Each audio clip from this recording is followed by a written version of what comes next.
నమస్తే, welcome to our channel. నేను మిషాల్ని. వైకాపా హయాంలో ఎవరైతే ఎమ్మెల్యేలు కానీ మంత్రులు కానీ సోషల్ మీడియాలో పోస్టులు పెట్టేవాళ్ళు కానీ అఘాయిత్యంగా దాడులు చేసేవాళ్ళు కానీ అలాగే అనేక రకాల కోణంలో అన్ని తప్పుల మీద తప్పులు చేసుకుంటూ వచ్చారు. వీటి మీద టీడీపీ శ్రేణులైతే పూర్తిగా చర్యలు తీసుకోవాలని గట్టిగా మండిపడుతున్నారు. అయితే దీని మీద పూర్తిగా విశ్లేషించడానికి మనతో పాటు ఉన్నారు సీనియర్ జర్నలిస్ట్ గడ్డిపాటి శ్యాంప్రసాద్ గారు ఉన్నారు. వారిని అడిగి కొన్ని విషయాలు మనం తెలుసుకుందాం. నమస్కారం సార్. నమస్తే సార్. ఇప్పుడైతే వైసీపీ హయాంలో ఎవరైతే ఉన్నారో అంటే ఎమ్మెల్యేలు కానీ మంత్రులు కానీ ప్రతి ఒక్కరూ తప్పుల మీద తప్పులు చేసుకుంటూ వచ్చారు. అందులో ఇప్పుడు టీడీపీ శ్రేణులైతే వాళ్ళ మీద గట్టిగా మండిపడుతున్నారు. ఎందుకంటే వాళ్ళ మీద ఎట్లాంటి చర్యలు కూడా ఇంకా తీసుకోవట్లేదని చెప్పి టీడీపీ శ్రేణులైతే మండిపడుతున్నారు. అయితే దీని మీద మీ స్పందన ఏంటి సార్? ఓ విధంగా నువ్వు అడిగింది కరెక్టేనమ్మా. చాలామంది తెలుగుదేశం కార్యకర్తలకు కానీ కొంతమంది ప్రజలకు కానీ కొంచెం అసంతృప్తి ఉంది కూటమి ప్రభుత్వం మీద. ఎలాగంటే వాళ్ళు వాడే భాష ఇవాళకి కూడా కూటమి ప్రభుత్వం 164 సీట్లతో ప్రభుత్వం ఏర్పరిచిన తర్వాత కూడా వాళ్ళల్లో ఏమీ మార్పు కనపట్ల, వాళ్ళకి ఎక్కడ భయం కనపట్లేదన్నమాట. ఎలాగంటే ఇప్పుడు రాజ్యసభ మెంబరు అన్ని కేసుల్లో A2గా ఉన్న వ్యక్తి, జగన్ A1గా ఉన్న వ్యక్తి, A2గా ఉన్న వ్యక్తి ఈ మధ్య కాలంలో మా గవర్నమెంట్ తొందరలో వస్తుంది, వచ్చిన తర్వాత చంద్రబాబు బతికుంటే మేము జైల్లో పెడతాము అనే మాట అన్నాడంటే ఎంత ధైర్యం ఉంటే అనాలి.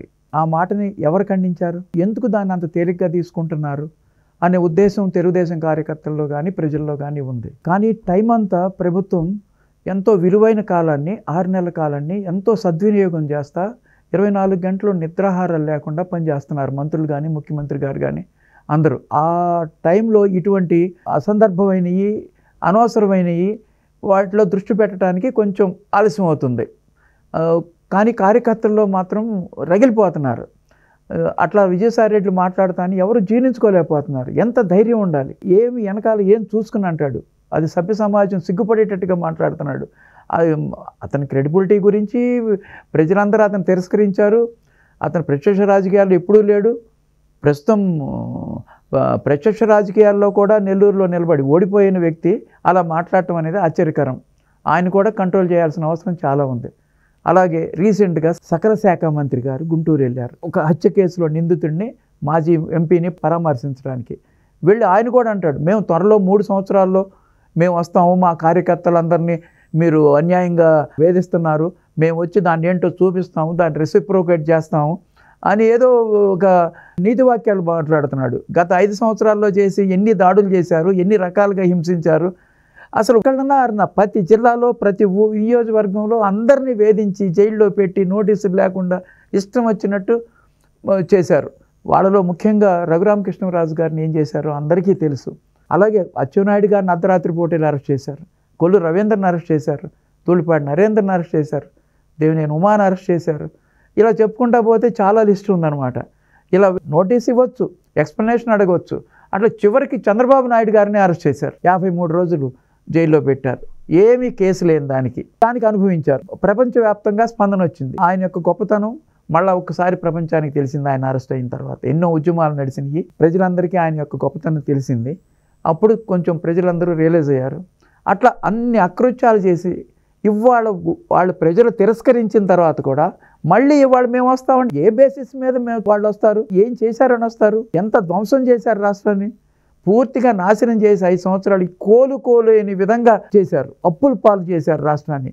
ఇవాళ ఏం చేయాలన్నా, ఏ కార్యక్రమం తీసుకుందామన్నా దాంట్లో కుంభకోణాలే. బియ్యం అక్రమ రవాణా కుంభకోణం, పేర్ని నాని ఇష్టం వచ్చినట్లు మాట్లాడతాడు. పవన్ కళ్యాణ్ కానీ, లోకేష్ బాబుని కానీ, చంద్రబాబు గారిని ఇష్టం వచ్చినట్టు, నోటికి ఇష్టం వచ్చినట్టు ప్రెస్ మీట్లో మాట్లాడాడు. ఇవాళ అతను అక్రమ రవాణా బియ్యంలో ఇరుక్కుని తనంతట తనే కమిట్ అయ్యి 1 కోటి రూపాయల చిల్లర చెక్కు ప్రజెంట్ చేశాడు. అంటే తను తప్పు చేసినట్టు అర్థమే కదా. ఇవాళ వాళ్ళు బయట తిరుగుతున్నారు, పారిపోయారు, ఎవరికి దొరకట్లా. అది ఎవరి వైఫల్యం? అది పోలీసుల వైఫల్యం. పోలీసులు ఎందుకు అరెస్ట్ చేయట్లేదు అంటే వాళ్ళు దొరకట్లేదు అంటారు. అంటే అది అంత కష్టమైన పని. ఇది పోలీసుల యొక్క వైఫల్యం కింద లెక్కేసుకోవచ్చు. అలాగే గుడివాడ మాజీ ఎమ్మెల్యే, అతని మీద ప్రజలందరికీ కోపం ఉంది. మొత్తం ఆంధ్రప్రదేశ్లో ఉన్న ప్రజలందరికీ అతను వాడిన భాష, అతని బిహేవియర్ ఎవరికి నచ్చల. అతని మీద ఇంతవరకు ఏం చర్యలు లేవు. అలాగే గన్నవరం మాజీ ఎమ్మెల్యే అతని గురించి అతని మీద ఏమీ చర్యలు లేవు. అతని టీం మొత్తాన్ని అరెస్ట్ చేశారు. గన్నవరం టీడీపీ ఆఫీస్ మీద దాడి చేసిన కేసులో ఆ టీం మొత్తాన్ని అరెస్ట్ చేశారు, కానీ ఆ మాజీ ఎమ్మెల్యేని అరెస్ట్ చేయలేదు. అట్లాగే అందరినీ, ప్రతి ఒక్క వ్యక్తిని, ఇప్పుడు రఘురామకృష్ణరాజు గారి విషయంలో సునీల్ కుమార్ మాజీ సిఐడి చీఫ్ ఐపీఎస్, ఆయన అరెస్ట్ చేయట్లే. ఆయనకి తెలుగుదేశం వాళ్ళే సపోర్ట్ ఇస్తున్నారనే ఒక అపవాదు కూడా ఉంది. తులసి అనే వ్యక్తి గుడివాడలో తెలుగుదేశం పార్టీలో ఉండి ఇప్పుడు వెనుగండ రాముకి సపోర్టివ్గా ఉంటున్నాడంట. అతను సునీల్ కుమార్కి చాలా అత్యంత ఆప్తుడంట. మరి అతన్ని తెలుగుదేశం పార్టీ ఎందుకు గుడివాడలో ఎలవ్ చేస్తుందో ఎవరికి అర్థం కావట్లేదు. అది పేపర్స్లో అన్నిట్లో వచ్చింది.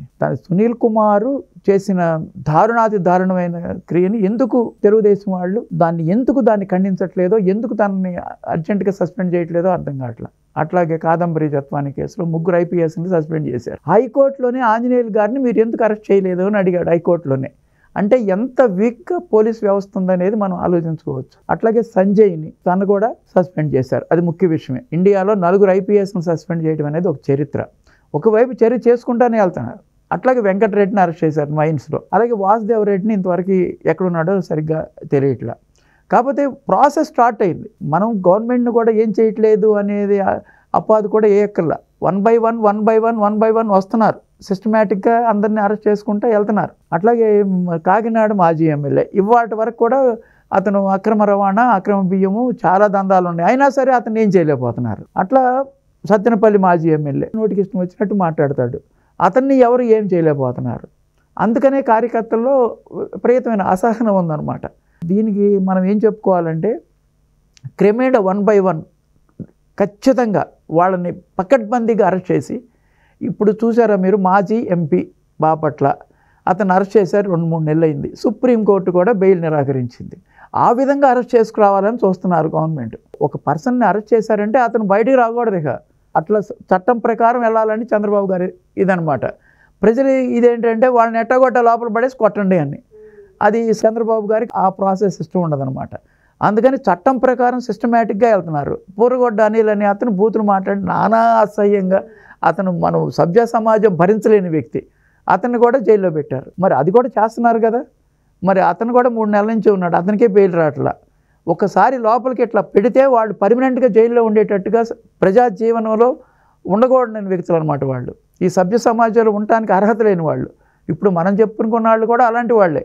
వాళ్ళని కూడా మెల్లమెల్లంగా తీసుకొచ్చి లోపలేస్తారు. దాంట్లో ఎట్టి మనం అసహనంగా ఉండాల్సిన అవసరం లేదు. కొంచెం ఓపిక పట్టాలి కార్యకర్తలు కానీ ప్రజలు కానీ.